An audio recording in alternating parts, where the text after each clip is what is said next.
Roll Tide, everybody. A huge win for Alabama against Vanderbilt. And I know people are going, well, Vanderbilt, huge win. Hey, this is one of the best Vanderbilt teams that they've ever had.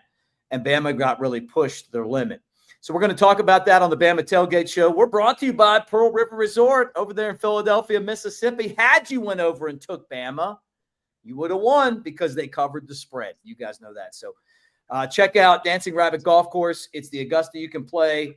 The Azaleas, the Oaks, two amazing golf courses, or hit the Timeout Sports Lounge in Golden Moon Casino. All right, let's talk about Bama. Everyone wondering where we were, Shank, because they want to hear our thoughts. They're going to get them right now. Let's get this show started.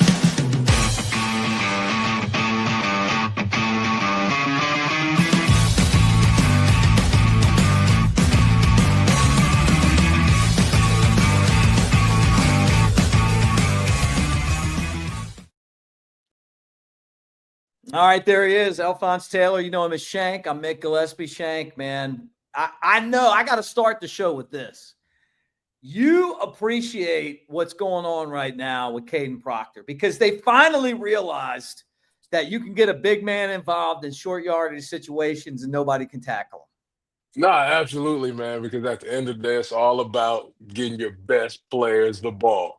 And nobody said that had to exclude the offensive lineman, dog. And so if anybody remembers the refrigerator Perry from back in I the day, remember here him. we are, dog. We back. But I Yeah. don't think the fridge was catching tunnel screens in his day. So well, I think we got the upper hand here, man. But what an athlete. He's putting on for all the big guys, and just like my jealousy just knows no bounds right now, man. My man's touched the ball 2 weeks in a row. And then they've been big Like, plays, too. They've been huge plays. So in huge. 1985, how old were you? I wasn't even thought about yet, man. That's what I thought, man. Like, I remember the refrigerator Perry, but I'm going, wait a I second. wasn't even now. thought about yet, man. So all the big guys on the line, do they remember like the fridge? Like, is he kind of the guy? I mean, because I feel like the fridge transcends generations, dog. When you talk about somebody that has lived all the hopes and dreams of the big fellas, man, you got to think about the refrigerator Perry. And you can even think back to Deron Payne catching that Yeah. pass, toe tapping in the end zone, putting on for the big fellas. It's so nice to see Proctor still keeping the dream alive for the big guys, man. I love it. I do too. I think the creativeness of this offense under Ryan Grubb is different, a difference-making prophecy for Alabama. And I remember when Bill O'Brien was offensive coordinator, the thing that drove me nuts was there wasn't any creativity. This guy has done a phenomenal job. This is going back to when you were at Alabama. This is Lane Kiffin. This is Steve Sarkisian. Maybe a little Michael Locksley. Like this is what you got to do to be good in college football. You got to just kind of change the looks, and they're doing that right now. No, absolutely, man. And what's also happening for us is that run game. The Yeah. run game is finally coming through, man. Having Jam Miller back has been priceless for us, dog. Just the amount of value he brings to this offense. Last week, we were closer to 3 yards to carry. This week, we're pushing 3.8, getting closer to that 4 yard mark, right? Yeah. And we're still doing decent on third downs. And the biggest thing for me, Mick, man, with all the creativity that's going on with the offense, we're possessing the ball, Mick. We're putting drives together, the possession time. We're keeping the defense off the field. Go look at that possession time from the game, Mick. And, when we can control the game like that, we're a tough team to beat because we're playing at our tempo. You're not rushing us. We're not behind schedule. It's a beautiful thing to see. And when you stick to the run game the way we have, and Ty being as accurate as he has, even with the interception, Mick, Ty takes care of the ball. He bounced back from that, had a terrific game. And man, I'm absolutely right here with you, Mick. I think we're peeking over that hill right now. I feel like the Kalen DeBoer and his coaching staff have kind of made that adjustment to understanding what it's like when you wear an Alabama jersey and you go out every game. We'll see. I mean, but this is back-to-back wins where you have to really tip your cap to the creativity of the offense, the fact that Alabama got punched and got back up. The run defense isn't good, but they still figure out a way to make big plays. the turnover of Pavia was such a big play in the game. They made some stops behind the line of scrimmage. Second half, I thought they were really, really good at making adjustments. And then the offense, you talked about it. Jam Miller, over 130 yards rushing. He's such a difference maker. Absolutely. They don't have anybody close to him as far as what we've seen from the run game. I would love to get to the point where AK Deer understands all the other stuff that goes along with running the ball, other than running the ball, blocking, knowing what the schemes are and stuff, because I think he's going to be one of the next big guys for Alabama. Right. But Jam comes in, and it's like he's picking up the blitzes. He's able to catch the passes. He can run. He runs behind the blockers. He hits the holes. When he's in the game, Alabama's offense is so much better. No, absolutely, Mick. And we kind of knew from the beginning that he would be the difference maker for that run game, man. And it's coming to fruition now. But let's talk about that defense, Mick. People can say what they want about our run defense, Mick, but we've only given up 7 points in the second half in 2 weeks, Mick. And 2 big games too. And 2 huge games. 2 huge games. Yep. You know what I'm saying? So at the end of the day, we got to tip our cap to Kane Womack, man. Now, it may not be the traditional Bama defense that we're used to seeing with a bunch of guys that'll just come downhill and smack you the whole game. But at the end of the day, they keep people out the end zone, Mick. They keep them out the end zone. And that's it. That matters. It does matter. And that's all that matters to me, Mick, because we play winning football. Yeah. And it's an identity change, Mick. It's a new era, that DeBoer and Kane and Grubb Connect is finally starting to shine through. And the new era of Alabama football seems to be here now, Mick. To see us consistently play that good 2 games in a row, which I don't think we seen last year. No, it was a pickup or drop off from game to game. There was no consistency. But to see us come out and play that well 2 games in a row against 2 quality opponents, 2 teams that could easily be playoff teams, man. It warms my heart, dog. Hey, the new era is here, Mick. We starting to see him shine a little bit. It's so good. It's so good. Jake Coker and I did the tailgate show on Friday, and we had a special guest, Clinton Dix, one of the all-time greats, right? And he's awesome, right? And we're talking about well, first off, he's one of the best at his position that Alabama's had, right? Absolutely. And then he's a really smart guy on top of that. And then you see kind of what we were able to do. I know that there's still some adjustments being made defensively with this team. They made them in the second half, but he was talking about the legacy at Alabama and kind of what that means. And watching Kalen DeBoer kind of start to grasp that. And I feel like that's what's happening. I really do. And, we all like Kalen DeBoer. It's never been like we don't like this guy. No, everybody loves him. It's but you got to understand when you put the A on, everybody's gunning for you. And I feel like they've made a big adjustment in that area. And I'm happy about it. I mean, back-to-back games where you're looking and you're going, man, this is what we expected. No, absolutely, man. And it's nice to see that we're coming along as a team, Mick. We knew it was going to take some time, and maybe we were starting to get a little impatient here with the Florida State loss, right? And we were ready to point some fingers and ready to let it smack down on some people, man. But they've continued to improve game after game since that Florida State loss, man. We've gotten better every game since then. And as long as we keep heading in this trajectory, Mick, remember I called it now. I called us national championship. You did. I told y'all Ty Simpson was gonna be our guy. You know what I'm saying? And so I'm still rolling, Mick. I'm still alive, dog. I still got a chance. And the type of football we're playing right now, we're gonna go deep in the playoffs, Mick. I really believe that. Yeah. Because man, like I said, defense showing up, offense continues to get better week by week. Our playmaking guys are showing up when we need them to show up. I mean, just look at some of the plays Ty made, man. That touchdown to Ryan Williams was nasty. Frozen rope.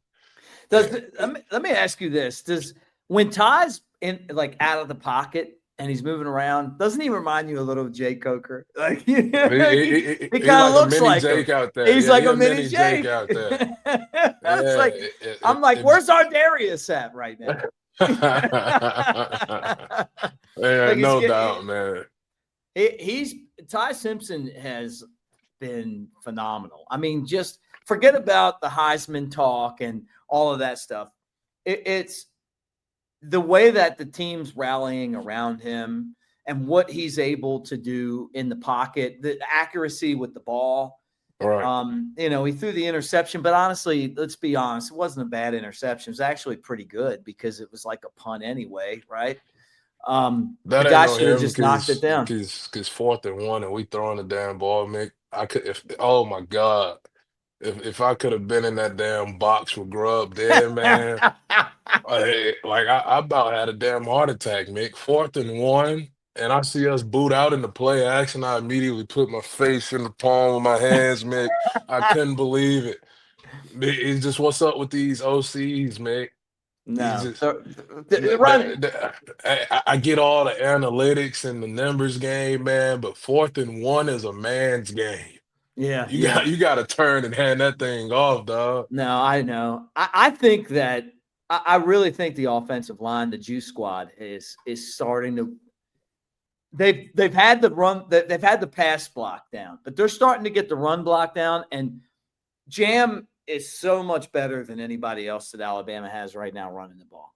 Absolutely, and I can't lie, Mick. I kind of like this offensive line by committee deal we got going Yeah, on. yeah, You know what I'm saying? It's not something I'm used to seeing. It's not something that I've ever seen that Bama done the way it's being done now. But I kind of like it, Mick, because I just feel like the way they're rolling those guys in there, man, those guys are coming in hungry, like with a point to prove up front, and it's only making us play that much better, man. And just God, hey, I like to see it, man. yeah, Our offensive line is finally coming together. It may not be the conventional method, but it's working. yeah. It's working. Well, and that's what you got to do. You got to put people in positions and see what they can do to contribute. That's what they're doing right now. The offensive line, I thought, was really good in this game. I thought they gave, look, there was a couple plays where they ran into some trouble, but most part, they gave Ty enough time to throw it. He gets rid of the ball. And look, I like Jalen Milroe a lot, and I think you guys know that. But he just gets rid of the ball a lot faster. And it makes it Absolutely. easier. It makes it easier, like guys blocking, when he's just not holding on to the ball that long. Absolutely, man. And I think, hey, I think Todd understands his strengths and weaknesses, man, and he understands that he's a quarterback that thrives when he's on timing, and so he makes decisive decisions. And give or take, I mean, you look at that completion percentage and the touchdown to turnover ratio, man. You can tell he's reading it, he's seeing it, he's making the right decisions. Um, and Jalen, he was a real deep ball threat. Yeah. And I think Ty's more of a pick you apart little by little and put drives together, and there's nothing wrong with that. And that's kind of become our identity, Mick, because like I said, you check that possession time. We're Yeah, making the yeah. right plays, play by And play. let me throw this out there for you. It's 37 minutes for Alabama, 22 minutes for Vanderbilt. I got nothing but love and respect for Diego Pavia. I'm just going to tell everybody that. Like, I would love to have played sports with a guy like this. Like, I know he talked a lot of smack and he's confident and he's talking about championships and he thought he could beat Hmm. Alabama and Hmm. he fumbled and whatever. He was okay, but we took care of him. But I think he's a really good player and he makes the conference better. He makes college football more fun. But we were better than him. And this was a good test for Alabama. Like, this isn't Vanderbilt from 2-3 years ago. Right now, this is a good team. Now, I don't know what they're going to look like at the end of the year. I think this is exactly what this Alabama team needed. No, absolutely, mate. I think you're right on par with that one, man, because Vanderbilt was ranked coming into this game. Yeah, yeah, They've beat some good teams. They've played some really good football up until this point. Let's not forget about how good they were talking about Vandy's run defense and how it's yeah. one of the best defenses in the country. I don't want everybody to forget all the hype Vanderbilt was getting because Bama came back and spanked them and got our lick back, right? And like let's not forget about all the smack that Pavia was talking, all the charades, taking a knee, practicing victory pregame. Nah, forget that, Mick. I ain't taking it easy on that shit. Because Castellanos talked this smack during the summer, and he came and backed it up, and we That's right. gave him his flowers. And so now that Pavia couldn't back his up, he got to eat the crow, Mick. I don't want to Now you hear gotta that, eat it. man. He Okay. got to eat it. He got to eat it. He had Johnny football on the sideline. Yeah, Yeah, man. He doing the most. Fake ass Johnny Manziel is all he is, man. And we took at least Johnny went and won the Heisman after he beat us. You know what I'm saying? Just Hey, and, and how good was that strip of him? Like if that changed the entire game. no, There absolutely. changed the entire game.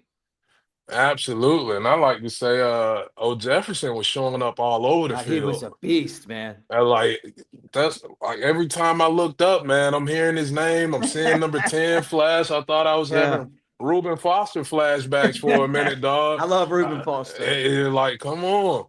Let's Like go. he was in, I felt like he was in on almost every tackle to his Me side. too. Me He too, just man. like that's beautiful to see, man. It's just I feel like that defense is getting more and more comfortable in their roles and their positions, Mick, and they're only gonna continue to play faster, dog. You know what I'm saying? I feel like they're starting to understand because we're young on defense, man. We got a lot of young guys getting Yeah. reps, man. And I feel like they're starting to understand the necessary attention and effort and detail to play defense in this league, man. Because Yep. everybody's big, everybody's fast.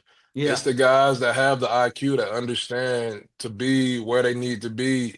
You know what I'm saying? And stay on Yeah. time. And those are the guys that set themselves apart, Mick.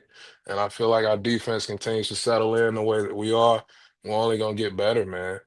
Well, we're going to get the young guys more experience, right? And you hope Absolutely. that you don't lose any more of your stars, but and it's going to be tough games every week, because you're Alabama. I mean, this is what it's always been, right? This is why when you were at Alabama and you played Missouri at 11 a.m., Coach Saban's on your ass every time you make a mistake, or even if you don't make a mistake, you made a mistake because he's going to remind you that Man, you can lose this game. Coach DeBoer and his staff are figuring that out. They're starting to understand kind of how you take that talent and you get the most out of it. I thought this was to me, I was more worried about Vanderbilt than I was Georgia. I don't know why. I just was. And because Mick, ain't nobody trying to lose to Vanderbilt 2 years in a row. I would have can been you imagine that? disgusted, man. I would have been disgusted. This would have been a very different show today had we lost to Vanderbilt last night. God, if we'd have lost to Vanderbilt, we might have just jumped off the building here. I'm in Vegas, by the way, everybody. I might just jump out of the Cosmo to the ground if we'd lost to Vanderbilt. And it was a tough first half. It was a grind, but you got to win those kind of games to get better as a team. And I think that's one of the things I look back at. A couple takeaways. First off, Ty Simpson, you better watch out. Heisman Trophy. You better watch out NFL. Another great game for him. 23 of 31, 340 yards, threw a couple touchdowns, had the one interception. He's so accurate on third downs. He's really good. Like it's unbelievable how good he is. Then you got Jam Miller, 136 yards, 22 carries. Like he's healthy again. You got the offensive line just busting ass. You got the creativity of the play calling, right? And that includes Caden Proctor with his first down run, which was awesome. Beautiful. And then the defense, getting some turnovers and making adjustments. And look, I'm not the biggest swarm defense fan, but I got to give Kane and his defense a ton of credit because they made the adjustments in the second half. We couldn't stop Vanderbilt last year. Let me tell you something. This Vanderbilt team's better than last year's Vanderbilt team. They Yeah. just have more areas to beat you. But we shut down their best receiver. We took the running back out of the game in the second half. And when and at the end of the game, we scored and they didn't. And we controlled the clock.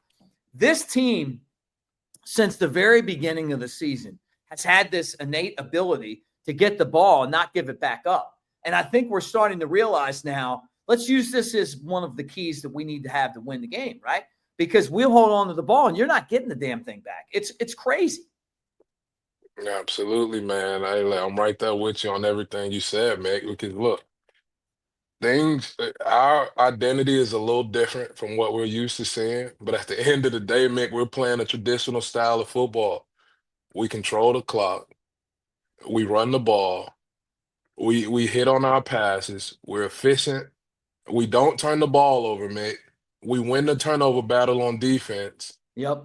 It's just like those are all the things that you have to be good at since the beginning of time to play winning football. And we're Hey, getting to it now, Mick.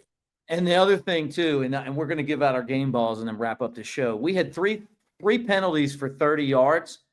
The two holding penalties, one of them was complete shit. No, absolutely. The one on Brailsford, Absolutely. complete bullshit. Like that was not a holding Horrible. penalty. Horrible. Horrible. But the fact that he's figured this is like old school Saban teams right here. You're talking about back-to-back games where Alabama's had less than 5 penalties, and they're not killing themselves or shooting themselves in the foot. Like that's what other teams ought to be scared about. We don't turn the ball over, and we don't get penalties. Kalen DeBoer and his staff need a huge pat on the back because those are two coaching successes for this team right now. Absolutely. Absolutely. And so let's talk game balls, Mick. What we got, dog? All right. Let's get the game balls out. I'll let you go first. We'll start with the offense. Oh man, offense. We got to go with our boy Ty. You know, I'm riding the Ty bandwagon because I've been telling y'all since the summer, man. The man has sat and waited his turn. He's been soaking in all these experiences, and he took that big loss to Florida State, and he's only continued to get better since then. And he helped us do something we couldn't do last year, Mick, and that's beat damn Vanderbilt. That's So we right. got we got to give our boy Ty the game ball on offense. Who was your pick offensively, Mick? What you got? I would love to give it to Proctor, but I got to give it to Jam. Absolutely. Over 100 yards rushing. When he's out of the game, and I like Kevin Riley. I told you guys, like I used to broadcast county high games, but it's the drop off's enormous. Yeah. And everybody that runs the football at Alabama, like Richard Young, you come in the game, you still got to block, man. You know, you can't. You got to do all the other stuff. And I guess that Kevin's doing that, and that's probably why he's playing. But when Jam's in the game, it's a different team. Absolutely different team. He blocks. There was a play where the guy's running in, he's boom, hits him in the hole, 136 yards. This was Alabama's we can run the ball coming out party, and it's because of him. The offensive line's been amazing too, but I'm going to give my game ball to Jam. All right, let's switch over to the defensive side of the ball. So many big plays on the defense making plays in this game. I probably should let you go first, even though you went first last time. I know who you want to give it to, so I want you to give them their ball. But I think we're both going to. All right, let's just take. We're probably going to take the same guy. It's Justin Jefferson. I mean, absolutely. 14 tackles, 9 solos. He had a sack, a tackle for loss. Like, come on. It felt like you talk about Reuben Foster. It felt like there were like 4 number 10s out there. Like every time you would turn around, here's number 10 in the backfield. Here he's doing this, he's doing that. Huge game for number 10 at Alabama. Absolutely, especially when we needed it the most, Mick. We was wondering who was going to step up defensively in the game, or we were just getting beat up on all last year, Mick. And here we are. Number 10, our glorious number 10. We're going to start treating number 10 the way LSU does number 7, dog. You got to wear that. Only dogs on the defense could wear 10. Yeah. Because my boy showed up on the biggest stage yesterday and came through it. Oh my God, just the most beautiful strip on our boy Pavia. Yeah, let me get that. Cookies, Mick. Cookies. That when he was jogging off the field, I was like, he knows that this is not going to be his day. He might Yeah, have. He made a mistake. Diego made a mistake. Let a sleeping dog lay. You know what I mean? Don't that's you don't right. need all the talking. We got basically jumped by Florida State, taken by surprise. We didn't know any of what they were doing. We didn't have video on them. They had and everybody's figured them out. They got their butts whooped by Yeah. Miami last night, which I predicted, by the way, on Friday. The other guy is Keon Sabb. He had the interception. How about him just kind of squeezing his body in there and picking that ball off? It was another time Loved where it. I saw Pavia, and he's like, "Oh man, we're in trouble right now." So I love it. I I loved it love too. it. Well, look, I should we do special teams? Punting one great, field goals, like They did we'll good do it. enough. Let's Great do it. job, guys. Yeah, great job. We'll throw you all in there. One punt for 30 yards. Let's just not punt it. Talty had 3 field goals for 4. I like the fact that when Cole Adams gets the ball kicked to him, he catches it on the punts. And I'm becoming a super Lotzier Brooks fan. I think that's my next, I'm loving this guy out of New Jersey. 3-star. Everybody from New Jersey was telling me, like, dude, you don't know how good this guy is. I see it now. That dude can play, man. Absolutely, man. I feel like every week one of those receivers is showing us more and more, man. And so we knew we had a good receiving room, Mick, and we got the right quarterback to get it to him. So I just hope all those guys continue to shine, man. No doubt. Well, look, guys, first off, make sure you hit that QR code and join Mick Nation. We're going to give tickets away again. We did for the Wisconsin game. We've also got swag we're giving away. You can win cash prizes as well. And we're brought to you by Pearl River Resort, the Timeout Sports Lounge over there at Golden Moon Casino in Philadelphia, Mississippi. If you'd have gone to the timeout and you'd put money on Bama, and I'm in Vegas right now, I did this, you would have loved it when Jam scored that late touchdown because you covered. Nice. For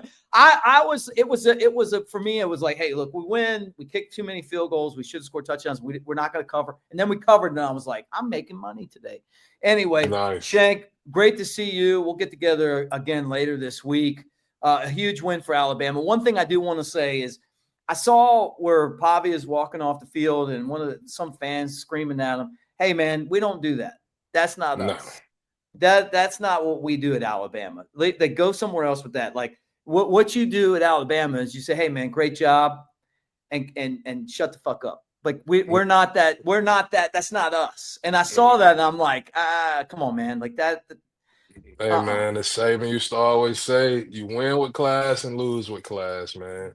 That's it. And that's why when we talk about it, I saw when Ryan Williams scored, you saw him do his dance, but you know what else he did? Picked up the football, handed it to the official. That's Absolutely. Alabama. Arguing with players, calling people out, all that stuff. Dude, that ain't what we do. We've been there and we've done that. We're not tearing goalposts down and we're not arguing with the other quarterback. He knows that he didn't win. You don't need to tell him anything. Right? That's right. Scoreboard still there. Hey, dog. scoreboard, man. Hey, we'll have fun. When you're in the Birmingham Bowl next year. Anyway, for Shank, I'm Mick. Thank you, guys. Make sure you like, subscribe, thumbs up. And let's catch up with Jay Coker here, and we're going to talk a little bit about the Timeout Sports Lounge. Roll Tide. I may not suit up on Saturdays anymore, but I'm still in the game. Let's roll. In here, I may not suit up on Saturdays anymore, but I'm still in the game. Let's roll.